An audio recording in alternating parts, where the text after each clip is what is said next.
Hey, what's up everyone? I'm Carlos and welcome back to Brooklyn Fragrance Lover. I'm joined by my friend Steven. Hello, hello. Today we have for you an overview of a brand new perfume house called 1850 Parfums. Keep it right there. Brooklyn Fragrance Lover. Brooklyn Fragrance Lover.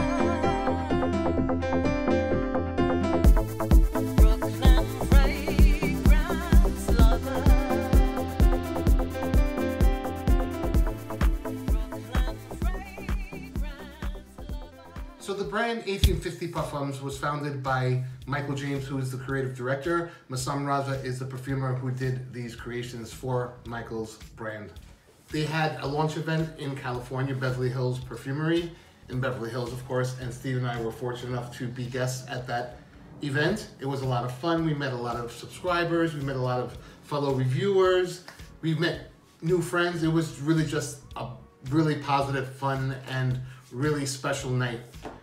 I wish we could have stayed longer. They treated us with kid gloves and we had a really nice time. Thank you so much for everything, guys. Yeah, thank you. The reason why it's called 1850 is because it's a California themed perfume house. Everything is California centric. And 1850 is when California actually became a state in the United States. They started with 3 fragrances for the launch. We have La Jolla, which is a seaside town in California. And then we have Chaplin in Venice, which is inspired by Charlie Chaplin, who got his career started in Venice, California, an English actor, and Venice is where he lived. And lastly, we have Chateau, which is based on the Chateau Marmont, a famous hotel in California. Awesome. And yeah, so I've said my monologue, you talk now. So 3 great fragrances. I've had the opportunity to try all of them. All 3 of these are actually my bottles, but Carlos has his as well. And this one, I guess let's start with La Jolla. This is definitely their tobacco-based scent. So you have tobacco, Mexican vanilla, you have honey, you have some other gourmand notes in here. I know there's a Patchouli. note of patchouli, there's dates, there's a note of almond in here.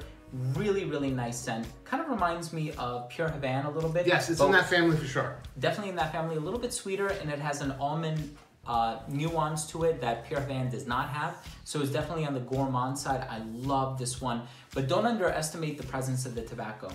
Here we have Chaplin in Venice, which has 4 different types of citrus notes up on top. You have bergamot, neroli, petitgrain, and bitter orange. And then it dries down to this Hungarian vetiver and tarragon. It has a green presence underneath. Really nice stuff. Super bright citrus. Really nice. And then the last one, Chateau. Like Carlos said, it's named after the Chateau Marmont. And this one is a bourbon and vanilla combo that is to die for. It's amazing. Bourbon, vanilla, a little bit of incense. This is one that's just a tad bit on the daring side, but all 3 of these, for the most part, are very wearable. Extremely wearable, I must concur with that. So this one you get that cherry pipe tobacco type of feel, which endures through most of the fragrance. It projects so nicely. It's one of those that if you put it on your hand, and if you're a hand talker like me, everybody's gonna smell your hands. It's gonna walk through the air like crazy. Yeah. This for citrus is like up there with something just as powerful as Aquaviva. It's a bright citrus, but that projects and stays. It doesn't go. Sometimes citrus notes can be kind of sharp and piercing and smell synthetic. It smells really natural, and it has an underlying green nuance thing about it. It's a powerful citrus for sure. So I get mostly from this last one vanilla. It's definitely a vanilla centric fragrance, but it's that dry kind of vanilla that's not too cloying or too girly. Yeah. But it's a very nice vanilla. They're all really appealing to the nose. There's nothing daring here, I found. Right. He got amazing performance. We had gone out for hookah the night before when we first arrived in California, and he sprayed one of them on, I believe it was this one. It was La Jolla. It was La Jolla. When we woke the next day, he was like, yo, Carlos, I can still smell it on my hand. Check it out. Yeah. And sure enough, it was on his hand. And I showered and everything. Wow.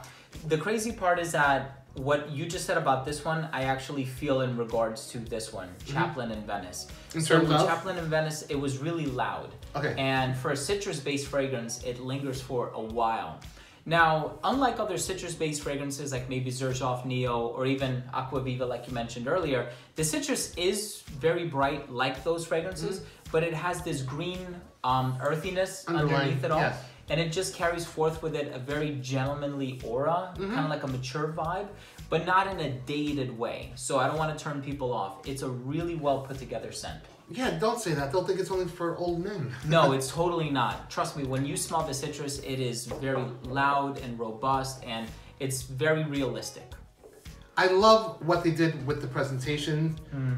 You know, the palm trees for the whole California aesthetic thing going on. Yeah. These plates that are on here are really, really fantastic. I love that they made each one a different color. Me so too, they'll look really nice. The differentiation. Lined up on the shelf. These are only 50 mil. 50 ml. For now. $85. And it's a high concentration, no? So it's marketed as an eau de parfum, but they're all 25%. Which is like bordering, that's in X-ray territory. The reactions from people that were doing videos that night that aren't reviewers, and what they were posting, it was getting raves. Yeah. So there was a lot of positive buzz about this line, which I'm sure down the line, you're all going to be hearing about it. Michael James, you did a great creative directing job here, and Massam, again, a wonderful job with composing these fragrances for Michael. For future reference, this house is a lifestyle brand, so it's going to be much more than just perfumes. There's going to be... Maybe body wash or... There's going to be They have big plans for 1850 Parfums. So, with that being said, I hope you enjoyed our take on this. We certainly enjoyed smelling them, and we would love to offer one bottle of your choice to one lucky subscriber, US only. Awesome. All you have to do to be entered for this is subscribe to Brooklyn Fragrance Lover, subscribe to Steven, like the 1850 Parfums Instagram account, like and share this video, leave a comment down below with what you think you would like to try most from this new collection that we have here. If you are new to this channel, please do consider subscribing. If you have been watching this channel, click on that damn bell so you don't miss notifications of future reviews, new content, top giveaways, pretty everything. ladies, pretty boys, and all that fun stuff here at BFL. Thank you so much for joining me. Anytime. My pleasure, Carlos. Always a pleasure. And over 100 collabs in 2017. Let's make this year blow up. Holy. 2018 is going to be fun. And there are things happening. I want to jinx anything, but 2018. 2018, yes, will be a great year. Stay tuned to both of us. Thanks so much for watching. Oh, I thought your stomach was grumbling. I thought you ate. Thanks so much for watching. Hope you all are well. Hope you enjoyed, and we will see you at the next video. Take care.